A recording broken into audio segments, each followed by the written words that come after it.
7th आज हम आपके हमारा अतीत भाग 2 के पार्ट 3 दिल्ली के सुल्तान के आधे भाग मस्जिद से पढ़ेंगे। कल हमने आधा पार्ट पढ़ा था पिछली वीडियो में।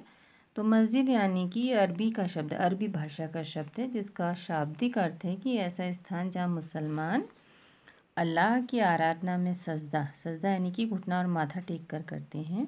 जामा मस्जिद या मस्जिद जामी वो मस्जिद होती है जहाँ अनेक मुसलमान एकत्र होकर साथ साथ नमाज पढ़ते हैं। नमाज की रस्म के लिए सारे नमाजियों में से सबसे अधिक सम्मानीय विद्वान पुरुष को इमाम यानी कि नेता के रूप में चुना जाता है। इमाम शुक्रवार की नमाज के दौरान धर्मोपदेश यानी कि खुतबा भी देता है।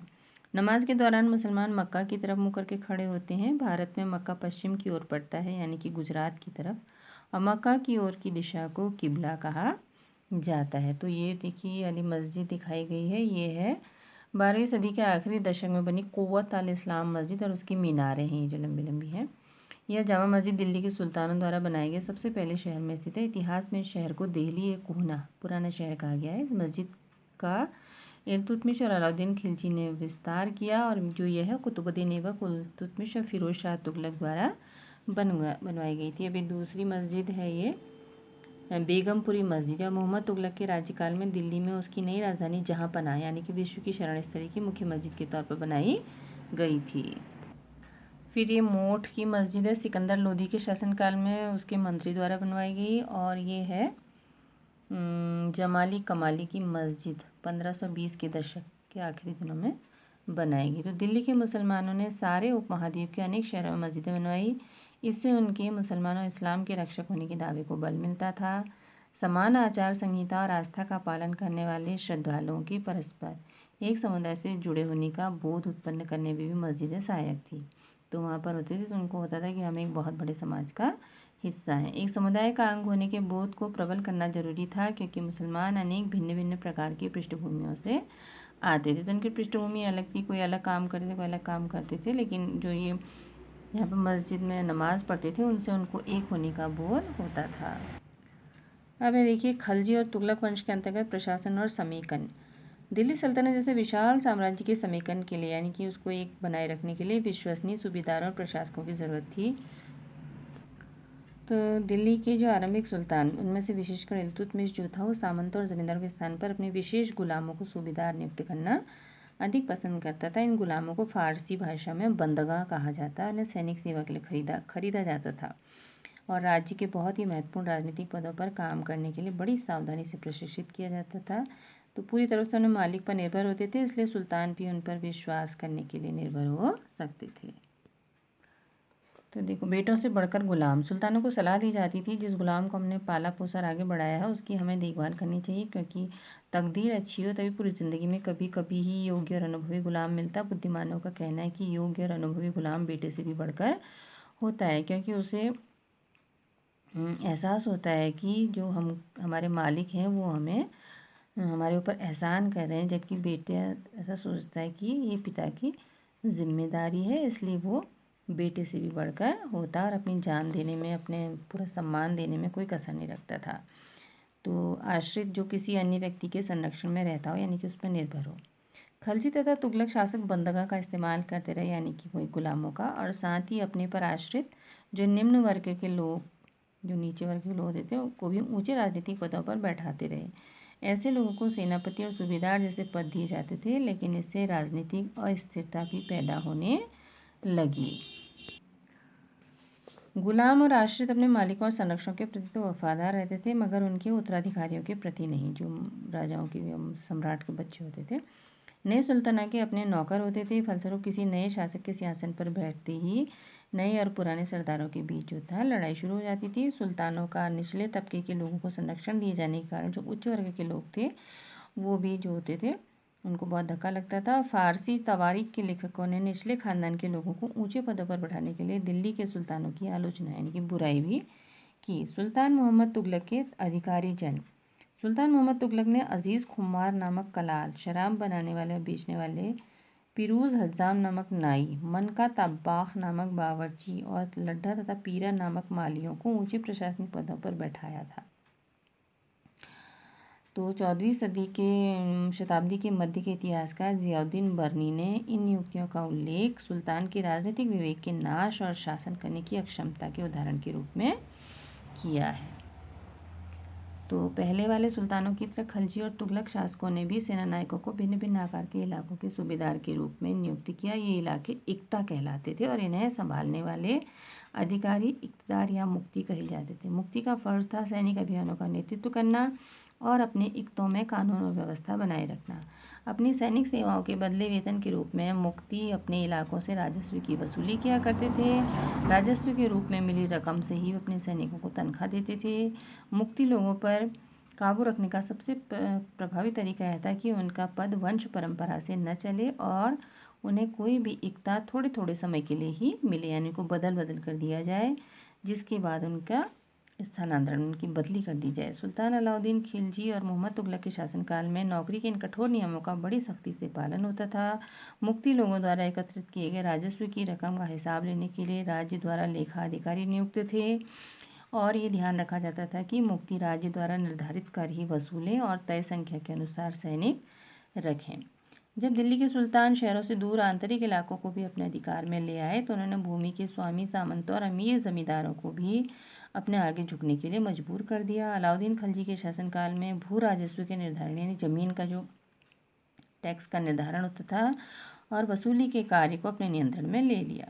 स्थानीय सामंतों से कर लगाने का अधिकार छीन लिया गया, बल्कि स्वयं उन्हें भी कर चुकाने को बाध्य किया गया। सुल्तान के प्रशासकों ने जमीन की नापजोख की, पैमाइश की और उसका हिसाब बड़ी सावधानी से रखा। कुछ पुराने सामंत और जमींदार राजस्व के निर्धारण कर वसूली अधिकारी के रूप में सल्तनत की नौकरी करने लगे। 3 तरह के कर थे। कृषि पर, जिसे खरास कहा जाता था और जो किसानों की उपज का 50% होता था, और मवेशी जो जानवर होते थे, और घरों पर कर पड़ता था। और इस महाद्वीप का काफ़ी बड़ा हिस्सा दिल्ली के सुल्तानों के अधिकार से बाहर ही था। दिल्ली से बंगाल जैसे सुदूर प्रांतों का नियंत्रण कठिन था और दक्षिण भारत की विजय के तुरंत बाद ही वो पूरा क्षेत्र फिर से स्वतंत्र हो गया। यहाँ तक कि गंगा के मैदानी इलाके में भी घने जंगल वाले से क्षेत्र थे जिनमें बैठने में सुल्तान की सेनाएं अक्षम थी और जो वहाँ के स्थान, उस जगह के सरदार होते थे, इन क्षेत्रों पर अपना शासन जमा लेते थे।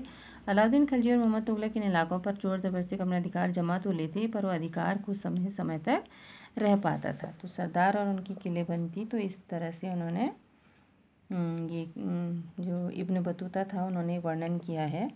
चंगेज़ खान के नेतृत्व में मंगोलों ने 1219 में उत्तर पूर्वी ईरान में ट्रांसऑक्सियाना, आधुनिक उज़्बेकिस्तान पर हमला किया और इसके बाद जल्दी ही उन्होंने दिल्ली सल्तनत पर भी आक्रमण कर दिया। अलाउद्दीन खलजी और मोहम्मद तुगलक के शासनकाल के आरंभ में दिल्ली पर मंगोलों के धावे बढ़ गए।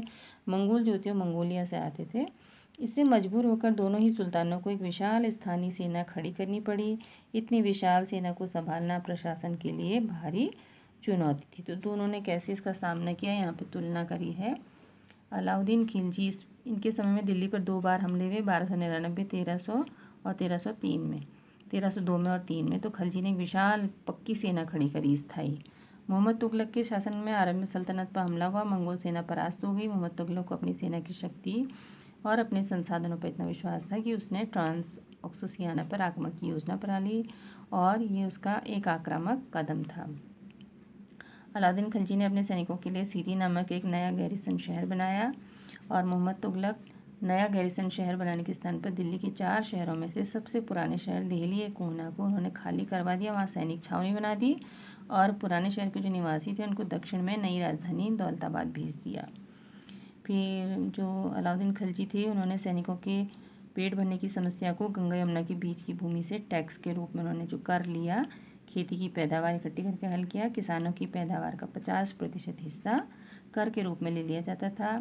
तुगलक ने सेना को खिलाने के लिए उसी इलाके से खाद्यान्न इकट्ठा किया, लेकिन सैनिकों की विशाल संख्या की ज़रूरत पूरी करने के लिए सुल्तान ने अतिरिक्त कर भी लगाए। इस दौरान उस क्षेत्र में अकाल भी पड़ा।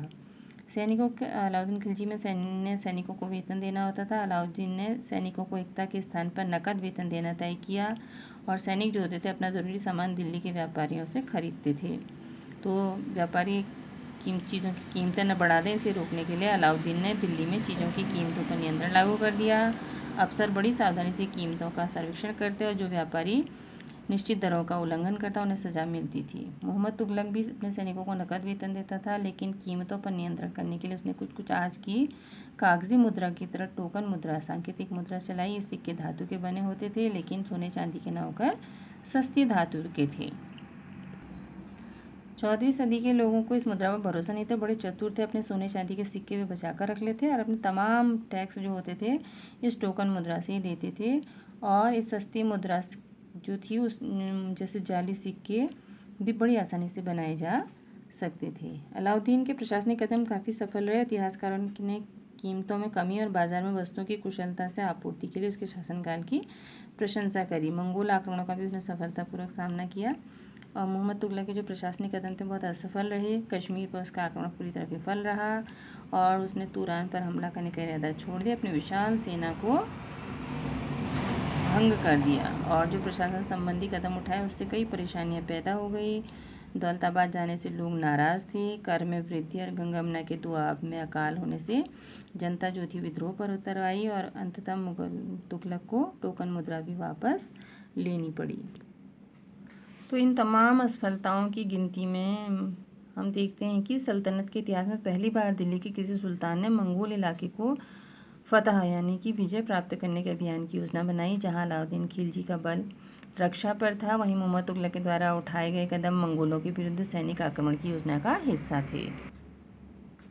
15वीं तथा 16वीं शताब्दी में सल्तनत। हम देखेंगे कि तुगलक वंश के बाद 1526 तक दिल्ली तथा आगरा पर सैयद और लोधी वंशों का राज्य रहा। तब तक जौनपुर, बंगाल, मालवा, गुजरात, राजस्थान और पूरे दक्षिण भारत में स्वतंत्र शासक उठ खड़े हुए। उनकी राजधानियां समृद्ध थी, राज फल फूल रहे थे। इसी काल में अफगान तथा राजपूत जैसे नए शासक समूह भी उभरे। तो इस काल में जो स्थापित राज्य हुए वो तो छोटे तो थे पर शक्तिशाली थे और उनका शासन बहुत ही कुशल और सुव्यवस्थित था। शेरशाह सूरी 1540 से 1545 ने बिहार में अपने चाचा के एक छोटे से इलाके के प्रबंधक के रूप में काम शुरू किया और आगे चलकर उसने इतनी उन्नति की कि मुगल सम्राट हुमायूं 1530, 1540, 1555 से 1556 तक को चुनौती दी और परास्त किया। शेरशाह ने दिल्ली पर अधिकार करके स्वयं अपना राजवंश स्थापित किया। सूरवंश ने केवल 15 वर्ष 1540 से 1555 शासन किया, लेकिन इसके प्रशासन ने अलाउद्दीन खिलजी वाले कई तरीकों को अपनाकर उन्हें और भी चुस्त बना दिया। महान सम्राट अकबर 1556 से 1605 तक रहे ने जब मुगल साम्राज्य को इकट्ठा किया या एक बनाया तो उसने अपने प्रतिमान के रूप में शेरशाह की प्रशासन व्यवस्था को ही अपनाया था। समेकित करना मतलब अपने एक छत्र जो उसका साम्राज्य था उसको इकट्ठा करके रखना।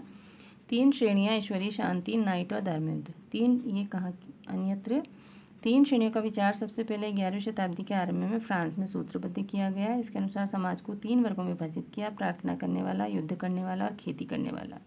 3 वर्गों के समाज के इस विभाजन को ईसाई धर्म का समर्थन प्राप्त था और इस विभाजन से ईसाई धर्म को समाज में अपने प्रबल प्रभाव को दृढ़ करने में सहायता मिली।